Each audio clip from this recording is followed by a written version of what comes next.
11 a.m. October 8, 2023. We've arrived at Penn Station, New York City. And I will now turn it over to Dick Stewart, the owner of this beautiful car. Good morning. Welcome to the Francis L. Suter. It was built in 1914 by Pullman for the executives of the Pennsylvania Railroad. Unlike a lot of passenger cars that carry 40, 50, 60 people, this only handles about 16 during the day and can sleep 8 at night. That's 6 plus 2 crew.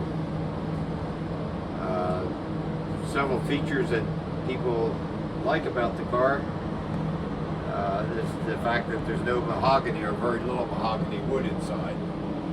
Usually a private car would have walls that are painted mahogany. In fact, these walls were painted because everything's steel inside. As you look overhead, there used to be windows up there. People think that was for air conditioning. Not really. It was to allow the cigar smoke to come out. Another feature is this is a Pullman. If you look at the fireplace, this is a Pullman installed fireplace in 1914. Wood burning, still in use today, and we have plenty of wood to use. In fact, the fire was in there, I think the last time was last January when we were up in Niagara Falls. We had an opportunity, because it's so cold, to have several fires each night we were there.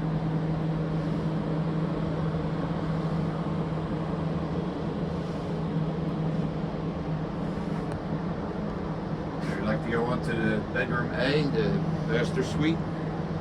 This would have been for the chief operating officer, as his rail car was being used to visit his projects, check on his men, and solicit new customers. So you have to come all the way in to fully appreciate how large this room is.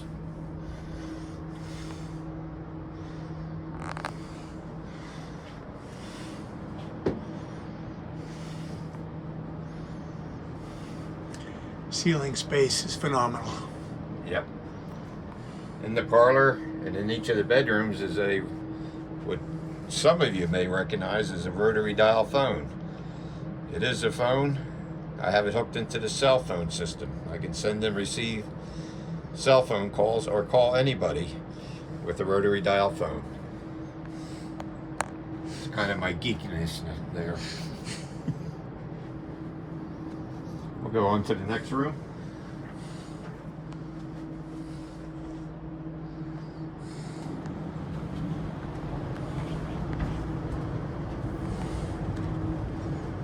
This would have been the top executive's secretary's room, where in those days it was all mail. He would type up the orders, type up the memos, drop them off at the next station. I am the secretary tonight. There you go. So this is set up for daytime use right now. The table comes out, the benches roll together and becomes a bed. And also there's an upper berth that comes down for a second person to sit in, sleeping. And the secretary has his own bathroom also. There are 4 bathrooms on board.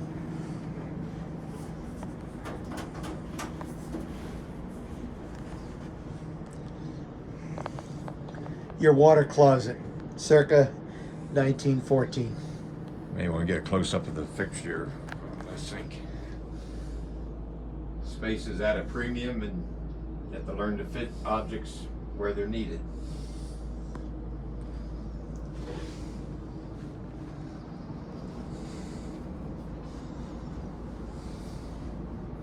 And we have authentic Pullman blankets overhead,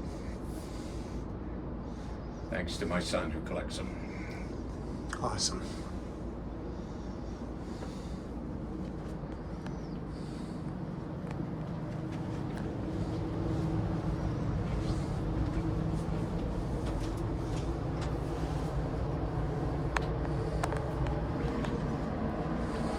bathroom number 3.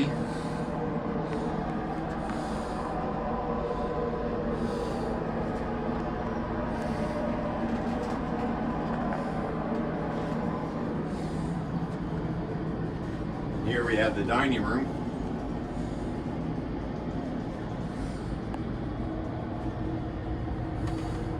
There's the china, silverware, plates and dishes on both sides. The table can be expanded to hold up to 12 or 13 people.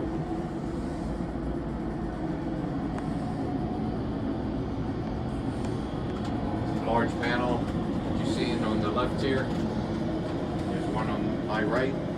Is Murphy's, 2 Murphy beds that can be lowered down to sleep 2 people in here.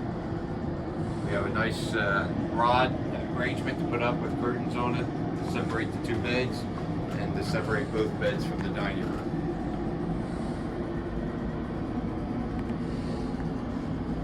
There's 2 storage compartments overhead.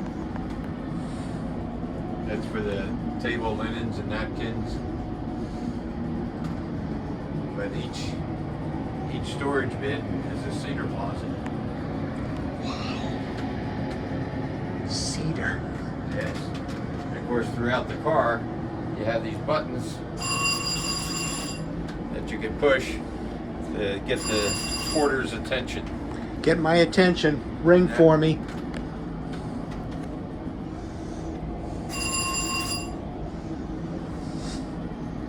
In fact, my grandkids love those buttons. One time an Amtrak person was trying to get a hold of me.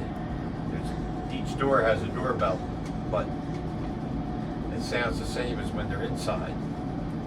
My first modification was to make the doors ring differently than the regular bell, but each one had a different ring so I could know which way to go.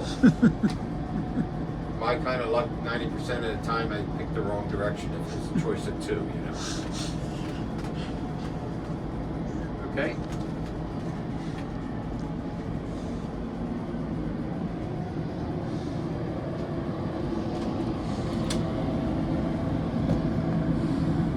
This is the bar area. There's a nice silhouette of the West Coast on the left with all the railroad magnets above.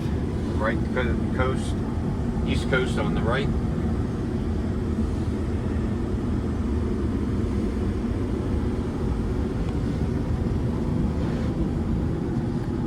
Behind this panel we have a washer and dryer combination so that we can do the wash on the way down wherever we're going.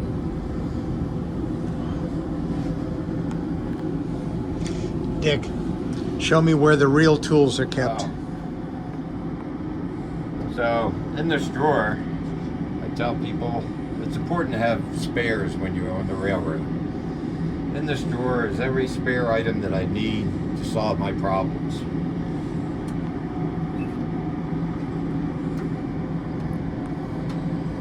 You can see fuses here, wrenches, screwdrivers, etc. With your imagination.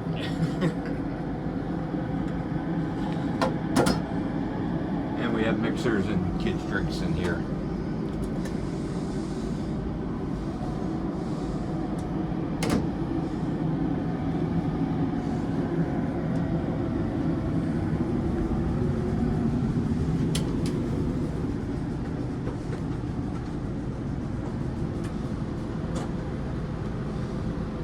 So this is the crew quarters, similar to bedroom B. They have a table that they can work on during the day. At night the table comes out, the benches roll together, becomes a bed, and there's an overhead compartment that comes down. Where we ate breakfast. Yep. And where Along the Hudson. Where we'll have lunch also. This is the annunciator. This is original to the car. The clock indicates which room rang. And there's a magic reset button to reset the clocks so the porter would know where to go next. So in the galley,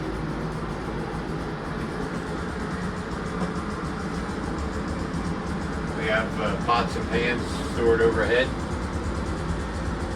They clank a lot when we're rolling down the rails. At 110. 110 outlets. Oven runs off of 220.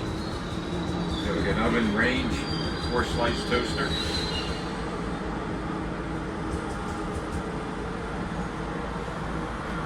Plenty of spices. Overhead fans.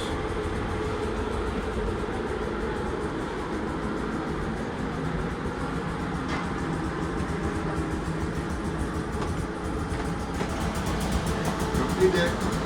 Yeah, you want to kill that? Make a shove. How you doing? Alright, yeah. Yeah, we're gonna go that way, then we're gonna come this way. Okay. Alright, so I'm gonna have to, yeah. You got a long walk yet? Alright. How you going from? I'll call the rear car, let them know you're coming. Okay, thank you. Yeah, Sorry. no problem.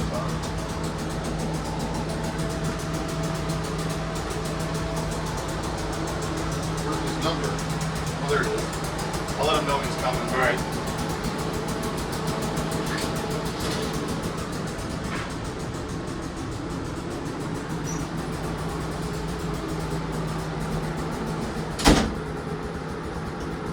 So in here we have a refrigerator.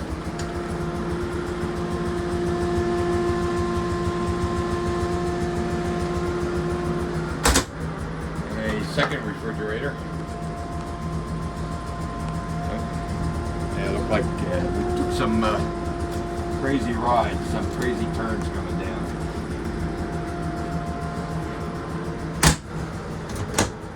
In the freezer.